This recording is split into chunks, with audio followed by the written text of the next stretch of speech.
deles. Mas, enfim, vocês devem estar se perguntando, o que a Mona Dorf está fazendo aqui? Pois é.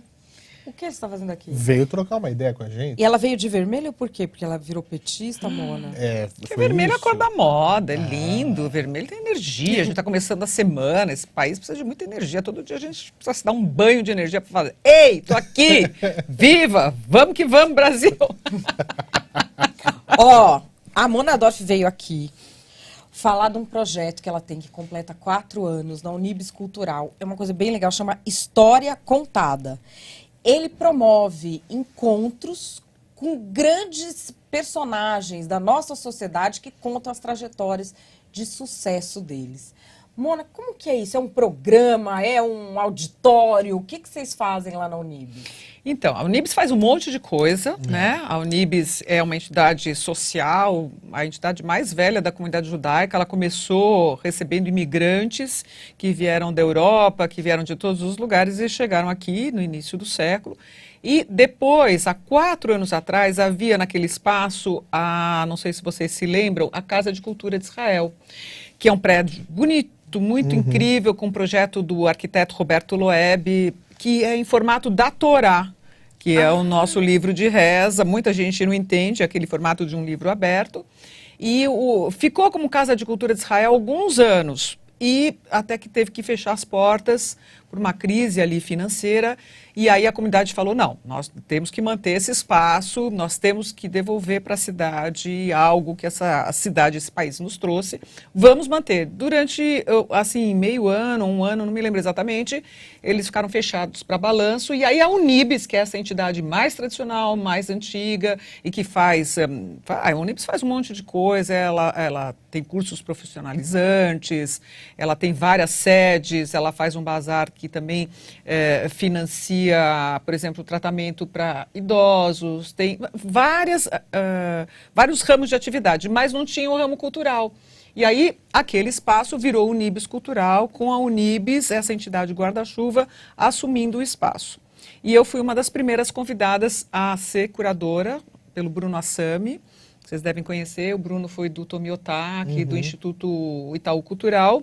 E o Bruno falou, Mona, tem um projeto aqui que a gente acha que é um jornalista que tem que tocar. E a gente acha que é você que tem que tocar, porque é a sua cara, que é um projeto de memória que a gente vai fazer com o Arquivo Judaico, recuperando a história, a origem das pessoas que imigraram, porque alguns judeus acabam, enfim, não se convertendo, mas acabam abandonando a fé, se distanciando um pouco do judaísmo. E aí, eu falei assim, a gente vai contar a história dessas pessoas, de onde elas vieram, por que elas imigraram, e histórias de gente bem-sucedida. E assim foi. Comecei em agosto, em 2015, eu tinha acabado de sair dos Pingos nos Is, na Jovem Pan. Então, eu não fui colega de Madeleine Laxo, lá na Jovem Pan. Você entrou depois. Eu saí em março de 2015. Eu entrei em março de 2015. Logo depois daquela grande... de 2016. Da grande passeata ali na Paulista. Fui chamada de golpista também. Passei por tudo isso também. Era muito político, né? Com o Reinaldo Azevedo, enfim. Fiquei um tempo vendo o que eu ia fazer. Eu falei, Bruno, claro, vou fazer esse projeto. É junto com o Arquivo Judaico, que, aliás, aproveitando, dando aqui a informação, vai inaugurar logo, logo o Museu Judaico, que é um museu incrível no centro da cidade, no prédio de uma antiga sinagoga Betel. Está sendo reformado, está no final, e é lá que está o Centro de Memória, não se chama mais Arquivo Judaico, o Centro de Memória. E esse projeto que eu toco com a Unibis, ele é em conjunto, em parceria com o arquivo que hoje se chama Centro de Memória do Museu Judaico, que logo, logo será inaugurado. Convido o pessoal de Curitiba, a República de Curitiba e todo o Brasil a virem conhecer mais um museu em São Paulo. E a Unibis Cultural, que fica no eixo da Paulista, esse eixo tão importante, cultural, né? A gente praticamente começa... No metrô, né? No metrô Sumaré. Maravilhoso. E as pessoas que a gente foi convidando, eu combinei com o Bruno, eu falei, olha, Bruno, eu já fiz de tudo, já fiz muita cultura, já fiz política. Vamos chamar realmente pessoas que são protagonistas, que têm uma trajetória de sucesso importante, mas que tem... Ixi, está tocando aqui. Está tocando a protagonista. É o hacker. É o REC. Que eu REC tenho um hacker. encontro marcado com a protagonista. Sim, muito estou bem. aqui. Hacker Tchau, aqui. adiar, não precisa me informar. Estou aqui, gente. Deixa eu desligar. Ela falou, hacker aqui, isso vai acontecer de novo nesse programa. Você viu E aí o a gente- Telegram, já estava me avisando aqui também. É a protagonista da Mona. E aí a gente tentou trazer, a gente tenta trazer isso que é muito legal, pessoas de todas as áreas. Então, por exemplo, a gente teve a Rita Lobo, que ninguém sabia que ela tinha, ela própria não sabia, ela descobriu e foi me contar num projeto lá. Todas as entrevistas, aliás, estão no YouTube. Ela me contou que ela descobriu que ela tinha origem judaica. Ela suspeitava, depois ela tem uma avó húngara e depois ela foi pesquisar, essa avó tinha se convertido para o catolicismo, um pouco parecido com a história da Cláudia Costin, ex-ministra, secretária de Educação, Sim. que esteve com a gente semana passada. O André Sturm, que foi secretário de Cultura, que também hoje não se considera um judeu, enfim, ele não pratica a religião, mas ele sabe muito, ele tem um pai judeu, filho, uma avó judia, que veio... Tem uma história muito interessante, que quando Israel não existia, tinha um barão Hirsch inventou de comprar umas terras na Argentina e no sul do Brasil para criar um estado judaico. E aí foi comprada uma fazenda em Santa Maria, e alguns imigrantes, entre eles a família do Benjamin Steinbrück, aquele empresário da CSN que também me deu entrevista, a família do André Sturm, vieram num navio e foram para Santa Maria nessa fazenda de Philipson. E é muito engraçado, porque o Benjamin contou a história, 1 ano e meio depois veio o André, e o André falou, não, sim, minha família é judia, e meu pai sempre contava que a mãe dele veio num navio com aquelas famílias que vieram para Santa Maria. Eu falei, nossa, você também, o empresário Benjamin Steinbrück esteve aqui e contou essa mesma história, não sabia de gente, eu sempre tinha ouvido falar dessa fazenda, mas não sabia de gente que tinha. Pouca gente sabe dessas histórias. Então é tão lindo quando as pessoas contam as histórias dos seus antepassados, como eles vieram, em que condições, e como eles evoluíram, e como eles cresceram nesse país. Aí fizemos empresários, como o Jaime Garfinkel, da Porto Seguro, contou toda isso. Porque, geralmente, a história de vida da pessoa, ela vai em paralelo com a história de vida da empresa dela, né? Do profissional. Profissional. Fizemos o médico Dr. Sérgio Simon, que hoje é o presidente do Museu Judaico, mas é um dos maiores cancerologistas desse país. Muita gente procura tratamento com ele, do Brasil inteiro. Vamos fazer essa semana, estão todos convidados, a Joyce Pascovitch, que é uma das poucas jornalistas mulheres judias, como eu também. E a Joyce virou empresária com Glamurama, Sim. passou toda a mudança de mídia. A Joyce virou uma marca, né? Sim, a gente vai discutir muito isso que a gente está passando, né? Que vocês também viveram, que é a migração para o digital, a transformação para os aplicativos, né? As mídias que estão sumindo, sempre aquela questão, né? Vai sumir a rádio, vai sumir a TV, vai virar aplicativo, vai virar play. Enfim, tem N histórias, assim, a gente já fez vários, estão todos no YouTube, muito legais. Eu acho muito bacana isso, Mona, queria saber o seu ponto de vista, porque é uma coisa que me chama a atenção. Lá no interior eu fiz alguns projetos pontuais do resgate da memória oral, que é a história contada. Exato. Né? Porque você pegar um livro é interessantíssimo, é maravilhoso, mas você ter o relato e poder... eu queria saber como é que é o formato, vocês gravam a transmissão... E lá na frente, imagina, daqui 20 anos, daqui 30, sei lá, né? As pessoas poderem relembrar isso, manter a memória oral, a história contada por quem viveu. Então, como é que é Fernando, isso? é assim, a gente, foi uma decisão até do Bruno, ali a Unibis tem um auditório grande ali, que cabem 700 pessoas, que passa filme, teatro, mas ele falou, Mona, vamos fazer uma coisa mais intimista. Então a gente faz numa sala ao lado do auditório, onde cabem de 80 a 100 pessoas, assim, estourado. E geralmente tem uma média de 40, 50, 60. E as pessoas podem fazer perguntas. Então, eu conduzo uma entrevista, que geralmente tem 2 horas. Ela acaba sendo uma entrevista longa e profunda, porque, por exemplo, Cláudia Costin, a gente falou muito de educação, porque a Cláudia hoje é uma pessoa totalmente voltada para a educação. Ela foi secretária de educação no... Teve conosco recentemente por link aqui, né? Teve. Sim. Ela, inclusive, tem vários mentores. O secretário de Educação do Paraná, que, inclusive, também é um judeu, filho do Roberto Feder, meu amigo, o Renato, ele é um dos mentorados dela. Tem vários pupilos, assim, que ela orienta. Então a gente fala um pouco do tema da pessoa, da mudança de paradigma, porque todas as indústrias estão passando por uma mudança com o digital.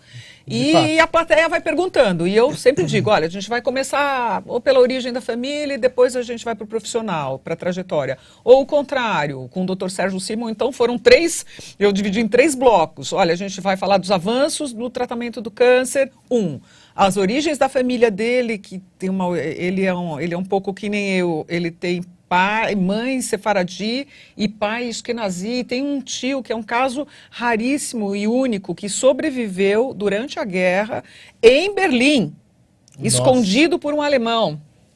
Ele tinha uma história, um açougue de carnes, então... E é incrível. E aí ele contou essa história das origens da família dele e depois, no 3º episódio, falamos de cultura e do Museu Judaico. Então, mas em geral é isso, é uma entrevista, eu faço a plateia participar. E eu tenho notado, Fernando e Madeleine, que as pessoas gostam, na era do virtual, as pessoas gostam muito do presencial também. E por isso o Bruno falava assim, Mona, a gente tem que fazer uma coisa menor, uma coisa mais intimista. E eu digo que em alguns momentos, por exemplo, com o próprio Benjamin, a mãe tinha acabado de falecer, e ele ficou muito emocionado ao contar a história. E ele contou uma coisa que eu achei incrível, falando do pai e da mãe. Um dos avós dele, se não me engano, o pai da mãe, era o antiquário do rei. Veio junto, ele comprava os objetos bacanas de mobiliário para o rei. Nunca tinha ouvido falar disso. De uma família que, enfim. Então, cada pessoa tem uma história, né? Cada pessoa tem uma origem, né? Se você for olhar, todo mundo tem uma história para contar.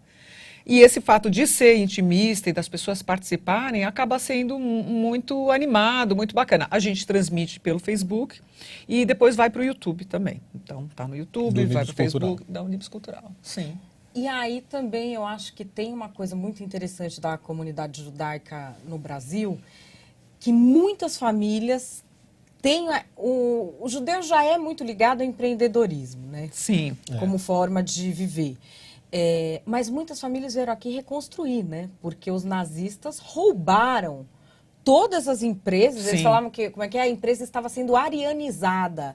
Eles entravam lá, tomavam a empresa do cara. Tinham as leis que proibiam atividades, né? Tomavam os pertences da pessoa, tomava tudo, deixava a pessoa com a roupa do corpo.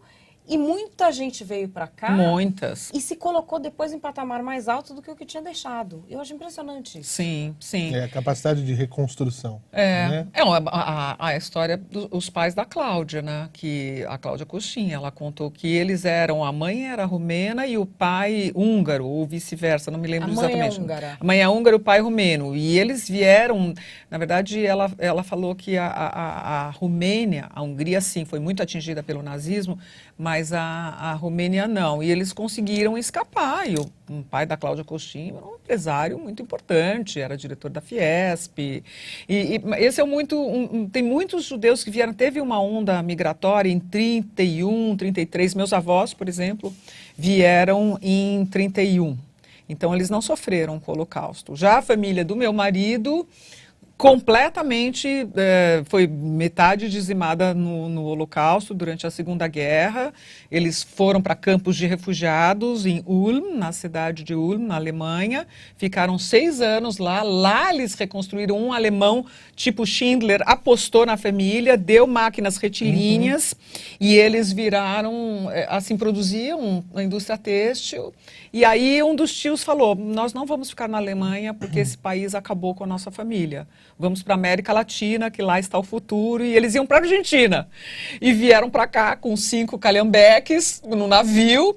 E o dos tios, que veio um pouco antes, parou no mapa e viu aquele mundo de gente no viaduto do chá. Falou, não, é São Paulo que a gente tem que vir. O futuro não está em Buenos Aires, o futuro está aqui em São Paulo. Aí eles vieram para São Paulo, fizeram uma indústria têxtil grande também. E essa é a história de muita gente, né, da comunidade, assim, que fez. A diferença é que alguns vieram antes, e alguns vieram, como eu disse, da Unibis, lá atrás, né, no início do século. E como o Brasil é um porto seguro, né? Sim, isso minha sogra, que está viva ainda até hoje, ela diz isso, assim, como esse país nos recebeu, e aí acho que os judeus são muito gratos, e sempre tem uma coisa muito de tzedakah, que tzedakah é de justiça social, de você devolver. Então, por exemplo, na Unibis Cultural, praticamente 80% das coisas que acontecem lá são gratuitas. Esse evento é gratuito, tem outras coisas, tem cursos. E no sentido de devolver, e a gente mesmo, como tem várias outras entidades, eu sou diretora da Federação Israelita, né, que é uma espécie de guarda-chuva também da comunidade em São Paulo. Tem a CONIB, que é guarda-chuva no Brasil, e a gente faz muita coisa, assim, tem lá no Bom Retiro, Bom Prato, junto com o TENIAD, então tem muito essa coisa de devolver o que o Brasil nos deu, o que o Brasil nos possibilitou, esse crescimento todo, somos muito gratos. Eu entrevistei uma vez um instrumentista que eu gosto muito, que é o Lani Gordon. Ele é fantástico, né? Ele nasceu em Xangai, filho de uma polonesa com um pai russo, cresceu em Israel. Nossa. E vieram para o Brasil. Tá? E ele fala assim, meu pai rodou o mundo. Né? Mas não existe lugar como o Brasil para quem é estrangeiro. Nenhum lugar te recebe tão bem. Eu nasci em Xangai, sou filho de russo, mãe polonesa. Ele falou, acho que eu tenho 30 cidadanias, mas eu sou brasileiro. Mas sabe que não há como o Brasil. Mas eu acho que tem uma gentileza. Que hoje nós temos um dado preocupante que você pode ver nas redes sociais de xenofobia, de normalização de ações do nazismo. Falando assim, o nazismo teve um lado bom. Nossa, que é uma perversidade que a gente vê brotando nas redes. Eu acho que fruto também, nessa época em que o Brasil acolheu os imigrantes, a população brasileira chegou a ser 50% de imigrantes. Nessa época. Sabe quanto é hoje? 3%. Porque hoje tem até um movimento contrário, né? Tem gente saindo, né? E mesmo... eu lembro assim, a gente tinha pessoas, a imigração hoje, ainda você consegue se planejar, pegar um visto. Sim. Meu avô veio com um documento falso, que ele arrumou, meu avô era húngaro, a mãe dele tinha perdido os 6 primeiros filhos na guerra, ele era o último. Ela conversou com um contato que ela tinha, que nem era na Hungria, de um partido comunista da Croácia, mandou ele embora para cá. As pessoas saíam com a esperança de não morrer pelo caminho. Ele entrou no primeiro navio, ele achou que ele tinha chegado nos Estados Unidos. Demorou um mês para entender onde é que ele estava. Porque ele não sabia que o Brasil existia. As pessoas só saíam. E ele contava, não sabia pra onde. Contava que ele chegou no Porto de Santos, um cara ficou com pena, deu um cacho de banana. Aí, imediatamente, eles tiraram de lá e começaram a lavar roupa com a banana. Madeleine, ele nunca tinha visto. Outro dia... Não sabia onde estava. Você imagina? Olha, você contando isso, eu estou me lembrando de 2 pessoas. O Luiz Schwartz, da Companhia das Letras, contou que o pai dele chegou, imagina, o pai dele tinha sobrevivido durante a guerra dentro do Tinititá, na Itália, que perseguiu os judeus, foram para campo, tinha a Itália fascista, enfim, aquela coisa toda. E ele chegou, ele não tinha o que comer, comia banana. O Cacá Rossetti me falou, o ator, que também deu entrevista, falou a mesma coisa. Ele disse, meu pai, eles chegavam ou no Porto de Santos ou no Porto do Rio de Janeiro. Comia banana, sim, banana que davam de casa, assim, porque não tinha o que comer. Que as pessoas tinham dó. Então, davam um cacho de banana e que a maioria dos recém-chegados nunca tinha visto uma banana na vida.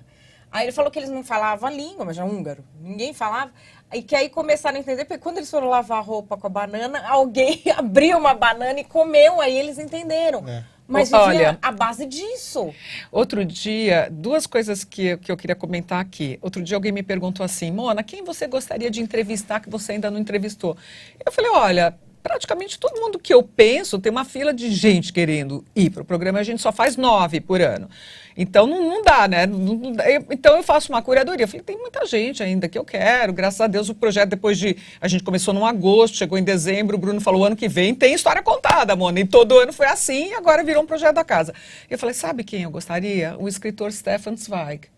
Porque eu acho tão incrível a história dele. Ele foi para Petrópolis, ele veio fugido, ele e a mulher alemães, e eles acharam o clima de Petrópolis adequado, parecido com o da Alemanha, mas ainda assim ele não se adaptou e eles deram cabo da vida deles, né? Como muitos judeus que sobreviveram à guerra, que não aguentavam viver aquele tempo. Então, eu acho isso tão triste, né? De você estar vivendo uma realidade, num tempo tão sombrio, e você não dá conta, e eles deram cabo. E aí, a gente está fazendo uma série de histórias contadas por causa das comemorações dos 4 anos. Então, eu fiz o Luiz Lacour, Lacombe, nosso colega. Sim. Luiz Lacombe, que é ateu, mas nem sabia que Luiz era judeu. Mas Luiz escreveu um livro chamado Cartas de Elise.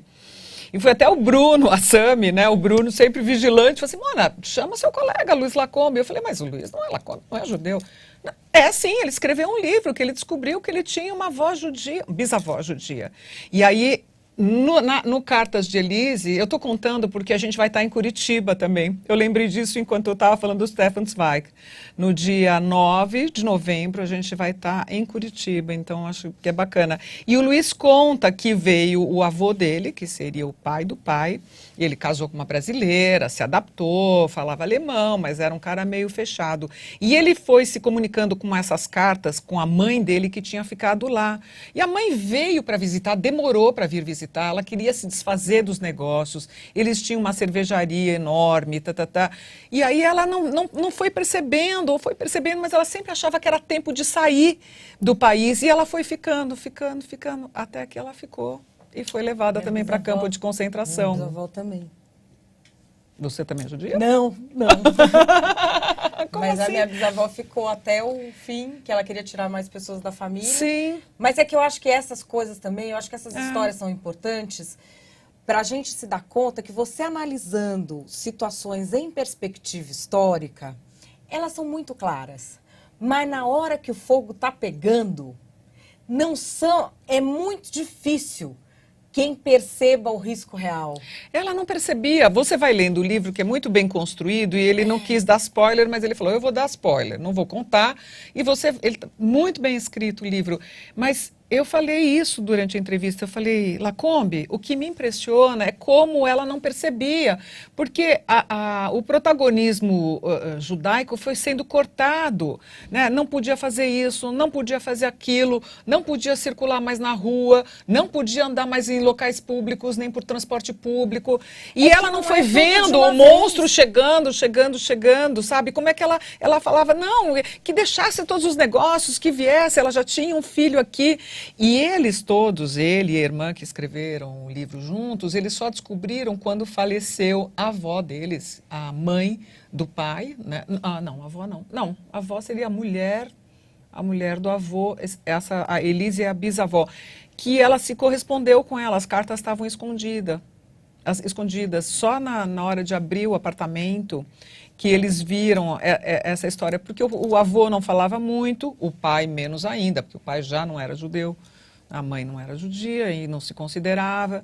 Então, mas quando você lê isso, você fala, gente, qual é o momento, né, de sair? Qual é o momento? Então, eu acho incrível essa coisa do revisionismo, gente na internet. Eu saí de televisão, fui para a internet, uma das primeiras pioneiras, assim, de usar o meio. E hoje em dia eu sou tão crítica ao que esse tribalismo que existe, das pessoas só seguirem pessoas que falam a mesma coisa que elas querem acreditar, pessoas que ficam questionando, robôs, essa coisa horrorosa, como assim? Em Curitiba tem um museu maravilhoso, que é o Museu do Holocausto, muito bem erguido pela comunidade, e ali tem uns painéis com muitas caricaturas que faziam de judeus. E é interessante como eles colocaram, na frente, são painéis giratórios, na frente tem as caricaturas, atrás tem os arianos. E ela falou assim, a moça do museu que estava me conduzindo, Mona, sabe por que tem caricaturas? Eu falei, porque eles gostavam de denegrir a imagem das pessoas, dizer que judeu não se banhava, que judeu era sujo, que, enfim, judeu era ruim, que judeu tinha um nariz comprido, enfim, como se a gente fosse de um jeito só. Tem judeu de todas as cores, de todos os cabelos, de todos os narizes. E ela falou, sim, porque na verdade a caricatura você não pode questionar. Olha as fotos dos arianos, eram fotos, né? Já os judeus eles não usavam. Todos os cartazes do marketing nazista eram cartazes caricaturados. É verdade. Porque você não pode questionar, é uma coisa perversa. Mas sabe, eu fico pensando que a questão também é que as coisas não são feitas de uma vez. É aos poucos. Os grandes limites são quebrados pouco a pouco. E as pessoas, às vezes, vão se acostumando ao arbítrio, até o ponto em que elas já não conseguem mais se defender, nem defender a própria dignidade. Eu acho que a pessoa vai perdendo. Vai baixando primeiro a autoestima. dignidade, depois a liberdade, e depois perde a vida, que é a única coisa que resta. E eu acho que nessas histórias a gente vê famílias que lidaram com essa questão de formas absolutamente diferentes, né? Não, e como você falou, perderam as posses, né? Já vamos citar só como exemplo o exemplo da família do Luiz Lacombe aqui, que ele conta, é tão lindo como ele conta no início do livro, como a família dele, que tinha essa cervejaria de séculos numa cidadezinha pequena chamada Opel, que é uma cidade que era da Polônia e que ficou, agora ela ficou do lado, do lado oriental da Alemanha, acabou ficando para a Polônia. E como eles tinham essa cervejaria, eram entrosados, e ele conta que as pessoas, na época, tinham grandes macieiras e árvores de peras, que na hora da colheita eles davam para a cidade, e super adaptados e tal. E aí, quando morre o pai da Elise, que era o dono da taberna, e depois morre o marido, ela resolve alugar. E aí ela fica querendo manter esse único... E o pai, inclusive, veio muito pobre, ele veio com a roupa do corpo, o Luiz Lacombe conta no livro, né? Como muitos. E ela pretendia vender, pretendia resgatar, só que aí o governo começou a dificultar, porque o governo nazista entrou nas posses de todos os judeus em todos os países ocupados durante a Segunda Guerra. Né? Foi assim na França, foi assim na Bélgica, na Polônia. Ele roubou, se apoderou, toda né? A propriedade obras de arte. De todas as pessoas, e até chegava ao cúmulo de vasculhar cadáver de gente que eles tinham assassinado para pegar dente de ouro. A aliança já deixava na porta. Então, assim, era um... Mas ninguém chega nesse ponto do dia para a noite, Mona. Não, mas é aquilo que você falou, né? Vai primeiro podando, com leis. Aos né? pouquinhos. Aos poucos.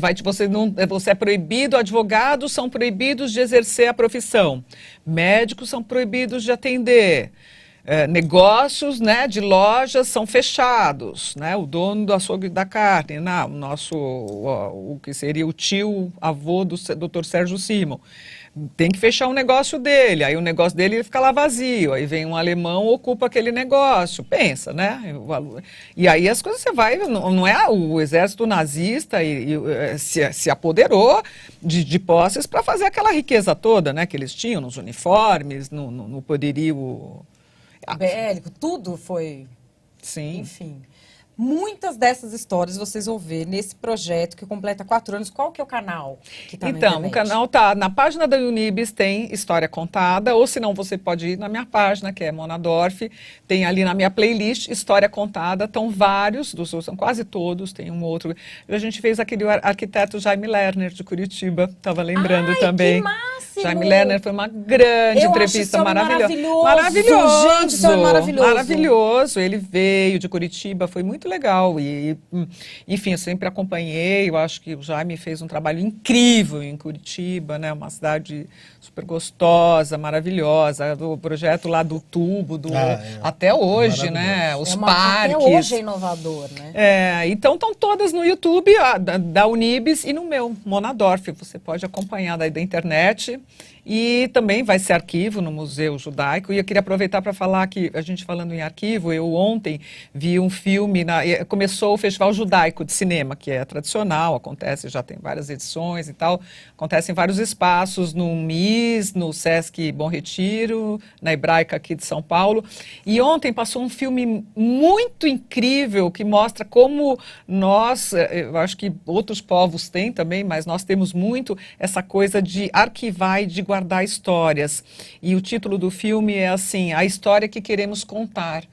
E aí eles mostram, Madeleine e Fernando, uma coisa, eu fico até assim arrepiada de contar, que durante um dos piores assaltos, foi o assalto que aconteceu no gueto de Varsóvia, né? Eles concentraram todos os judeus ali, 300 mil judeus, aos poucos foram levando para campo de concentração, destruindo, depois teve o levante, teve uma resistência, e tinha um grupo chamado Onek Shabbat, que eu nunca tinha ouvido falar, e muitas das pessoas que estavam na plateia ontem também não, que ficava escrevendo cartas e diários, principalmente através de um escritor e uma outra mulher que foi a única que sobreviveu, ela tinha feições meio polonesas, assim, e ela tocava uma cozinha comunitária para as pessoas que não tinham que comer.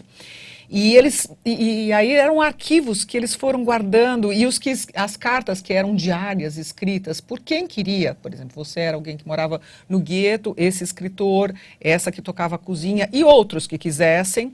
Tinha alguém que levava, todo dia um mensageiro que levava para uma outra pessoa, que levava para uma outra pessoa. E ninguém sabia quem que guardava no final, numa caixa de ferro. Termina o filme com a mulher que sobreviveu falou, as caixas talvez estejam lá, debaixo dos escombros do gueto de Varsóvia. Parece que era em tal lugar, não sei o quê, não sei o quê. E aí aparece, é um misto de documentário e ficção. É tão incrível, porque todo mundo que estava na plateia, ninguém tinha ouvido falar dessa história. E hoje tá lá no Museu Judaico da Polônia, mas a ONU considerou também como entre 3 outras coisas de patrimônio histórico da humanidade.